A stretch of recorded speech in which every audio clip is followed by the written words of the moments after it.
Hello everybody and welcome back to TJ's Lego Room. I just wanted to do a quick video kind of to get back in the swing of things after finishing that giant Millennium Falcon. The YT985. Hey buddy, I've got a helper in the Lego Room today with me. But I just wanted to show you a quick modification I did to Han Solo Speeder. They're really simple. They take very little parts, and probably parts that a lot of people have hanging around. So one thing I did is I put a little sticker on the ship right there.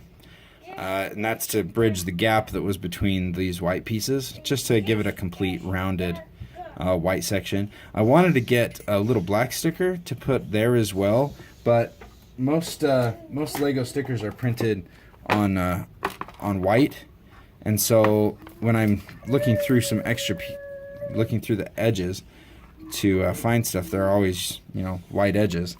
It's very hard to find a black section that was big enough to fit there, and so I ended up not being able to do it.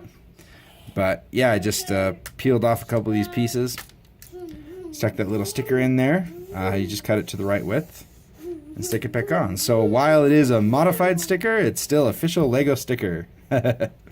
The other thing I did is added a couple cheese wedges here to bump these double wedges out just a little bit, just to give the front end a flat area instead of dropping back right there. I don't know if it's totally movie accurate to bump it out like that, but I thought it kind of was. I'll have to watch the movie again, of course, to verify, since I did this after the fact. The other thing I did is right here there's a bracket. For those of you who have seen my other videos, you know that I call the brackets uppers and downers. Obviously that could be references to other things, but in my case it's not. So this is what I call an upper bracket, and that's because it makes it go up. So the bracket comes out and goes up, so it's an upper. Get it? So originally they had either a light blue gray or a dark blue gray upper bracket right here, and I think it looks better in black, since the bar across the top is black with the dark blue, and so it just kind of completes it right there. Anyway, that's my own personal opinion, but my opinions are always correct, so there you go. By the way, now I'm going to talk about something that was in the Han Solo movie. So if you don't want to know anything about the movie, if you don't want me to spoil it for you, they're very minor spoilers, but spoilers nonetheless. So if you don't want that, go away. If you are okay with that, or if you're not going to see the movie and you don't mind having a little bit of it spoiled to you, then go ahead and stick around. This is your final spoiler warning.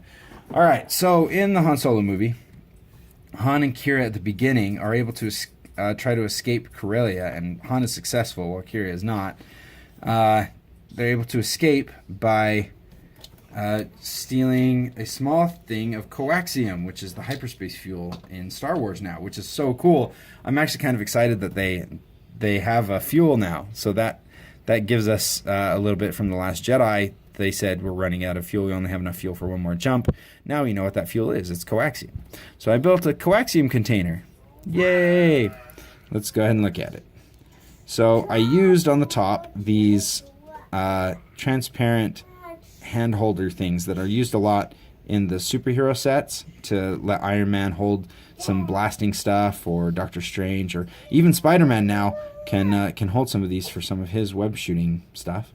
And then I used a 1x1 round transparent light blue brick there, and then on the bottom I used those really tricky ones. I actually have such a hard time getting these off. I'm gonna get a different one here and show it to you. Alright, here we go. This guy, it's a 1x1 tiled, modified, with a little spike at the top. I think this might have been some sort of a pneumatic hose thing at one point. I'm not sure. But either way, this is what I used to stick in the bottom of that thing. And so I built one of them so that Han and Qi'ra could have one as they're escaping in their speeder. So Qi'ra can hang on to that like in the movie. Ta-da! They have some coaxium, and they're going to barter it for passage off of Corellia. But then I said, later on in the movie, they have a whole case of coaxium, which I thought was really cool and really neat. And so I built a case of coaxium. Yay! So I was able to build this little box, and it does hold 3 more coaxium cylinders. The box itself is pretty simple, but I like how it looks. So I just use a 4x4 plate on the bottom. Some of those panel sections that are used in some things. So here's an example of one. These are the new panels too. So if you notice, they have that extra little ledge on them. Older panels didn't have that. They were just completely flat on the back, and it made them very susceptible to bending and breaking, which was kind of a pain. But these new ones have the ridges on the side, so it kind of gives it an extra lip on there. It makes it much more structurally sound, and I don't think that it's that necessary to have it completely flat. I know it does mess up a few little things, but for the most part, I like the ridges for support. Then some 1x1 bricks going up the side. Just some 1x3 plates and tiles, boop, on the side there, and then one of these cool 1x4 plates with the studs taken out of the middle. I really like those. I really like those a lot. Then of course these nifty little flag pieces that are tiles on the top, but studs on receiving studs on the bottom. Boop, and there you go. And it was just perfectly sized to be able to hold. Boop, 1. Sorry. 2, 3, and it'll hold the 4th one if I can get out of Kira's hand here. 4. So you've got a whole case of coaxium in there. Pretty fun, right? Yeah.